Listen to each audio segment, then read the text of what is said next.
গঙ্গা আমাদের মা, গঙ্গাকে পরিষ্কার পরিচ্ছন্ন রাখা আমাদের কর্তব্যের মধ্যে পড়ে যায়। এই নমামি গঙ্গা, যেখানে দেশের প্রধানমন্ত্রী দেশ পরিষ্কার পরিচ্ছন্নের জন্য কোটি কোটি টাকা খরচা করছে, সেখানে আমরা যদি সচেতন মানুষ হয়ে যদি এগিয়ে না আসি, তাহলে কিন্তু আমরা সুস্থ থাকতে পারবো না। যার জন্য প্রতিটা মানুষকে এগিয়ে আসা উচিত, সরকারকে সাহায্য করা, এবং নিজেরাও প্লাস্টিক ফেলবো না, এবং এইগুলোকে আবর্জনাগুলোকে আমরা যেটুকু যেখানে যেমন সুযোগ পাবো পরিষ্কার করব। তাই এটা আমরা করি। প্রতিটি মানুষকে এগিয়ে আসা উচিত। গঙ্গা তো আমাদের পুজো হয়, গঙ্গা মা গঙ্গা, এই মাকে আমাদের সুস্থ পরিষ্কার পরিচ্ছন্ন রাখা আমাদের কর্তব্যের মধ্যে পড়ে। তাই জন্য আসা উচিত, প্রতিটা মানুষ এগিয়ে আসুক। আমি শুধু এটা নয়, আমি বৃক্ষরোপণও করি, আর এর সঙ্গে সঙ্গে প্রতি বছরে আমরা 5 বার 6 বার 7 বার যেমন ময়লা জমে, আমরা নিজের উদ্যোগে 200 মেশিন একটা নিয়ে আমার নিজস্ব একটা পগলিন আছে, এটা দিয়ে আমরা পরিষ্কার পরিচ্ছন্ন করে রাখি। এই যে এটা আমরা ঈশ্বর ভক্ত লোক, আমরা গঙ্গাকে মা মনে করি, মা গঙ্গা আমরা পুজো করি এবং এটাই গঙ্গা জল নিয়ে চন্দ্রমৃত্যু হয়। গঙ্গাকে নিয়ে আমাদের প্রায় 40% 40% লোক করে কমবে খায়। তো এখানে আমাদের পরিষ্কার পরিচ্ছন্ন রাখলে আমরা সুস্থ থাকবো, পরিবেশকে সুস্থ রাখতে পারবো। আর বিশেষ করে আমাদের দেশের প্রধানমন্ত্রী, বর্তমান যে মুখ্যমন্ত্রী, আমাদের এর জন্য অনেক রকম সাপোর্ট দিচ্ছে, সাহায্য করছে। আমরা তাকে একটু সাহায্য করি, নিজেরাও সুস্থ থাকবো, সকলকে সুস্থ রাখতে পারবো। অবশ্যই সকল মানুষকে আমি অনুরোধ করব যে প্লাস্টিক রাস্তায় ফেলবেন না, আবর্জনা রাস্তায় ফেলবেন না, ড্রেনে ফেলবেন না, ড্রেন থেকে গঙ্গায় আসবে, এবং গঙ্গায় কোনো রকম আবর্জনা ফেলবেন না। যদি গঙ্গায় ফুল ফেলতে হয় ফুল ফেলবেন, গঙ্গায় ডুবিয়ে আবার ডাঙায় সেটা তুলে দেবেন, তাহলে ভালো হবে। তাহলে আমরা গঙ্গাটাকে পরিষ্কার পরিচ্ছন্ন রাখতে পারবো।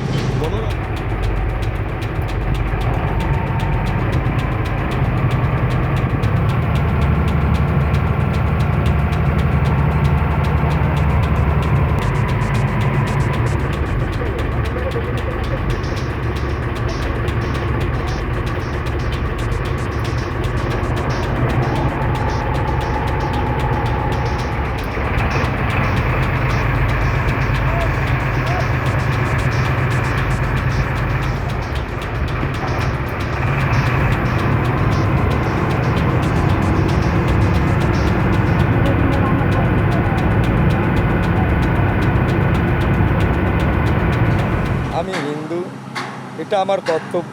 গঙ্গা আমার মা। আর হরেন পার্থবাবুর সাথে আমার সম্পর্ক 2007 সাল থেকে। উনিও একটা ধার্মিক ব্যক্তি, উনি বৈষ্ণব ধর্মকে মানে, স্বয়ং কৃষ্ণকে মানে, আর তার সাথে সাথে উনি গো সেবাও করে। আমি দীর্ঘদিন ধরে ওনার কাছে আসি, ওনাকে সব বিষয় নিয়ে, ধর্ম নিয়ে আলোচনা হয়। সেই ভিত্তিতে আজকে এই ব্যক্তিটা দীর্ঘ 8 বছর গঙ্গা মায়ের সেবা করে যাচ্ছে নিঃস্বার্থে।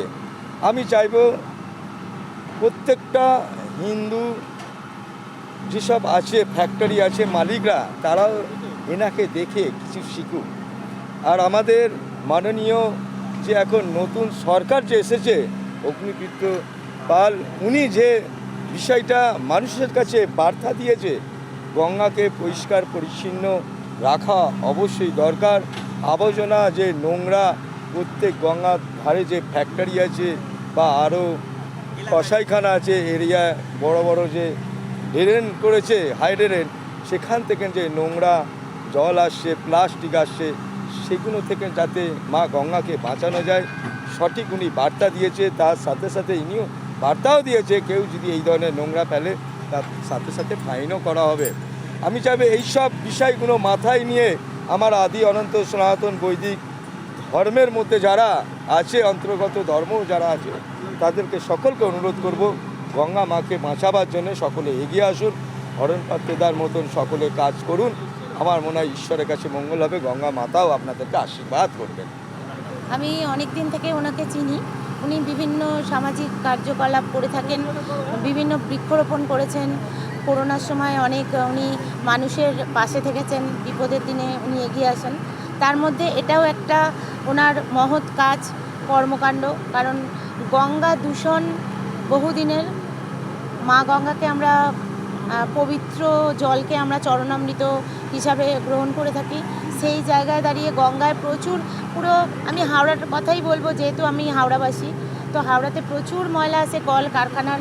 তো ওনার মতো একজন মানে কারখানার মালিক এইভাবে এই মহৎ কর্মকাণ্ড করছেন, ওনাকে দেখে আরও সবাই এগিয়ে আসুন। আশপাশে আমাদের হাওড়ার বিভিন্ন কলকারখানার যাদের অর্থনৈতিকভাবে যারা সক্ষম, কারণ এটা করতে গেলে একটা বেশ কিছু অর্থের প্রয়োজন, আর তা ওনারা এগিয়ে আসুন। আর আমরা যারা ছোটোখাটো মানুষ, আমরা এইটুকু বলতে পারি যে আমরা এইভাবে ছোট ছোট করতে পারি যে প্লাস্টিক ফেলবো না, গঙ্গাকে কোনো রকম নোংরা ফেলবো না। গঙ্গা আমাদের মা দেবী।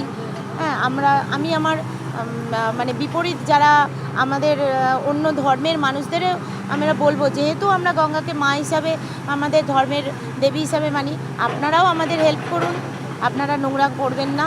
হ্যাঁ, তবে অনেক দিন গেছেন, অনেক কাল আগে লিখে গেছেন চলে যাব, তবু আজ যতক্ষণ দেহ আছে প্রাণপণে পৃথিবীর সরাবো জঞ্জাল।